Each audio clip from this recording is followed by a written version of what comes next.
नहीं तो जो आपने यशवंत दूसरा बात कही थी कि क्रेडिट लेने की होड़ लगी हुई है या लगेगी अब जब चुनाव आता जाएगा, तो इसमें जब ये पूछा गया और वापस मैं दर्शकों को बता दूँ कि देश भर के लोगों से ये पूछा गया, सिर्फ बिहार के लोगों से नहीं, कि क्रेडिट किसको मिलना चाहिए? तो 43% मतलब 43% लोगों ने कहा कि इसको नरेंद्र मोदी को वो क्रेडिट मिलना चाहिए क्योंकि उन्होंने इसको इम्प्लीमेंट किया। लेकिन 33% लोग कहते हैं कि राहुल गांधी को मिलना चाहिए क्योंकि वो लगातार इस पर वकालत करते रहे, लगातार वो उस पर बने रहे। और फिर आरजेडी, जेडीयू जैसी पार्टियां हैं उनका 6%। पर अगर आप देखें यशवंत इसको, हालांकि बिहार के संदर्भ में आरजेडी और जेडीयू भी प्लेयर है, लेकिन राष्ट्रीय स्तर पर ये जो श्रेय की बंटवारा हो रहा है वो कहीं ना कहीं नरेंद्र मोदी और राहुल गांधी के बीच में ही हो रहा है। जी, राष्ट्रीय स्तर पे उसमें ही हो रहा है क्योंकि राहुल गांधी ही ज्यादातर इसके ऊपर कैंपेन कर रहे थे। लेकिन आपको आंकड़े देखकर एक इंटरेस्टिंग चीज लगेगी मिलन, कि आप जो क्षेत्रीय पार्टियों को श्रेय देने वाले 6% है, वो भी अगर आप विपक्ष के खाते में डाल दें तो वो जी आंकड़े लगभग वैसे ही हैं जो पिछले लोकसभा के वोटिंग बिहेवियर के आंकड़े। जी लगभग उसी पे पहुंच जाएगा, जिससे आपको एक अंदाजा लग जाता है कि इस निर्णय के कारण कोई वोट स्विंग इधर से उधर हो रहा है, ऐसा नहीं। श्रेय अभी अभी जो श्रेय लेने की बात हो रही है, जिसका जो वोटर है वो अपनी पार्टी को श्रेय दे रहा है इस निर्णय के लिए, वो दूसरे को श्रेय नहीं दे रहा है। मोदी के सपोर्टर मोदी को श्रेय दे रहे हैं, राहुल के सपोर्टर राहुल को श्रेय दे रहे हैं, तेजस्वी के सपोर्टर तेजस्वी को श्रेय दे रहे हैं, अखिलेश के सपोर्टर अखिलेश को दे रहे हैं। तो हर पार्टी का नेतृत्व वाले जो है वो अपने ही लोगों को श्रेय दे रहे हैं। लेकिन हाँ, एक हिस्सा जिसके अंदर इस चीज को लेकर नाराजगी दिखी, वो भी मैंने आपको ट्रैकर से निकाल के बताया कि हाँ, अपर कास्ट वोट मतदाताओं में एक नाराजगी है। लेकिन नाराजगी, वो मेरी राजनीतिक समझ जैसा कि मैंने बोला उसके हिसाब से ऐसा नहीं लगता कि वो बीजेपी का दामन छोड़ करके सामने चले जाएं, जो कि और भी मतलब वो तो रिप्रेजेंट उस पॉलिटिक्स को करते हैं, वो दल जिनकी राजनीति पे ये वाले मतदाता नाराज हो रहे हैं। तो वो निर्णय से भले ही नाराज हो, लेकिन कोई दूसरी तरफ स्विंग होकर के खड़े हो जाएंगे, ऐसा मुझे कम से कम अभी आज की तारीख में नहीं लगता। नहीं तो आखिर में यशवंत एक और सवाल जो आपने पूछा था कि जो कि एक विपक्ष की मांग भी है, खास करके राहुल गांधी की, तेजस्वी यादव की, कि 50% की जो सीलिंग है उसको तोड़ा जाए। चूंकि सुप्रीम कोर्ट के निर्णय के कारण आप 50% से अधिक आरक्षण नहीं दे सकते हैं। हालांकि जब ईडब्ल्यूएस का जब कोटा बना था तो उसके लिए आपने उसको ब्रीच किया है। तो इस पर जब सवाल पूछा गया कि क्या इससे जनगणना के बाद में क्या ये कोटा है 50% की सीलिंग जो सीमा है तोड़ी जाएगी, तो 38% लोगों को लगता है कि हाँ तोड़ी जाएगी और 17% लोगों को लगता है कि नहीं तोड़ी जाएगी। तो ये भी एक बड़ा मुद्दा आगे चल के होगा कि भाई आपने जनगणना तो कर ली लेकिन आरक्षण बढ़ेगा कि नहीं बढ़ेगा। जो बाकी वर्ग है उनकी मांग है कि इसको तोड़ा जाए, 65% तक ले जाया जाए। दूसरी तरफ जो बीजेपी का कोर वोटर आप कह सकते हैं, अपर कास्ट है, उसको लगता है कि नहीं ये तो हमारे साथ अन्याय होगा। तो ये भी तो एक मुद्दा उभर रहा है।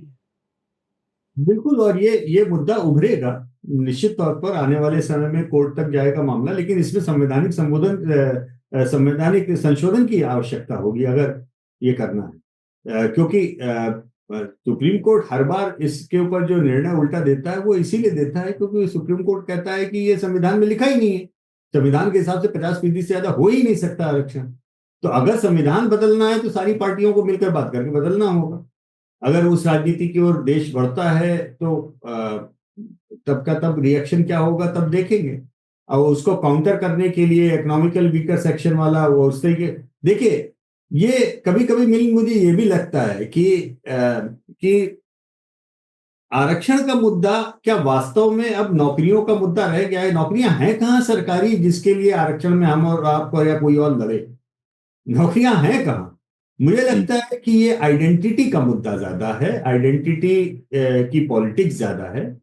लोगों को अपने आप को दर्ज कराना एक तरह से कि हाँ हम हैं, वो एक मुद्दा ज्यादा है। मुझे लगता नहीं कि उसके अंदर इस तरीके की कोई बहुत ज्यादा प्रैक्टिकली, मानिए 50% आरक्षण हो भी गया तो नौकरी कौन सी है, कहाँ पे है सरकारी नौकरी जहां पे 50% आरक्षण लेकर के किसी को नौकरी मिली जा रही है?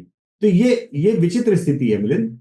हाँ, ये जरूर है कि अगर ये मुद्दा स्पाइरल अप होकर के प्राइवेट सेक्टर में भी आरक्षण वगैरह की तरफ गया तो मुझे लगता है कि वो खतरे का संकेत होगा। क्योंकि देखिए, अफर्मेटिव एक्शन, आरक्षण ये जितना इस देश में आवश्यक है, जो जो हमारे यहाँ के पिछड़े तबके थे, दलित तबके और आदिवासी तबके, उनको इतने सालों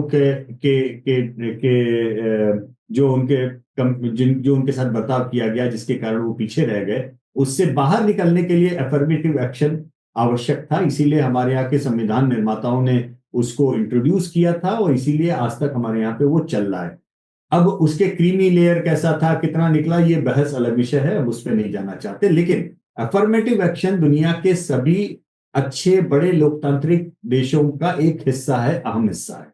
लेकिन साथ में मेरिटोक्रेसी, यानी जो टैलेंट है, जो जो डिजर्व करता है व्यक्ति, उसको भी उसके साथ अन्याय न हो, ये भी उतना ही बड़ा हिस्सा है। ये साइकिल के दो ऐसे पहिए हैं जिसके ऊपर इस लोकतंत्र को साध के आगे चलना है। तो मुझे लगता है कि आने वाले समय में हम ये टसल देखेंगे, और इसमें से कोई भी एक पहिया बड़ा, और मेरिटोक्रेसी और अफर्मेटिव एक्शन, इन दोनों में से कोई एक पहिया बड़ा और एक पहिया छोटा हुआ तो साइकिल का मामला गड़बड़ाएगा, समाज में भी और सरकार में भी, दोनों में।